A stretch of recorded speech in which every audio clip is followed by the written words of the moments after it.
भवानी मातेचा लेक तो मराठ्याचा राजा होता. भवानी मातेचा लेक तो मराठ्याचा राजा होता. झुकला नाही कोणासमोर, मुघलांचा तो बाप होता.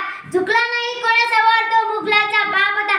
सर्वांना नमस्कार. माझे नाव परिमळ दे. आज 19 फेब्रुवारी म्हणजे छत्रपती शिवाजी महाराज यांची जयंती.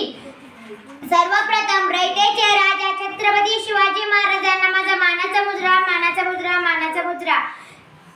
छत्रपती शिवाजी महाराज यांचा जन्म 19 फेब्रुवारी 1630 रोजी शिवनेरी किल्ल्यावर झाला. त्यांच्या वडिलांचे नाव शहाजीराजे भोसले व आईचे नाव जिजाबाई होते. जिजाबाईंनी शिवाजी महाराजांना उत्तम संस्कार दिले व शहाजीराजांनी शौर्याचा वारसा लाभला. वयाच्या केवळ 15 वर्षी छत्रपती शिवाजी महाराज बावळ्यांसोबत प्रतिज्ञा घेतली. छत्रपती शिवाजी महाराज हे शूर व पराक्रमी राजे होते. छत्रपती शिवाजी महाराज हे रयतेचे लाडके राजे होते. वयाच्या केवळ 15 वर्षी छत्रपती शिवाजी महाराज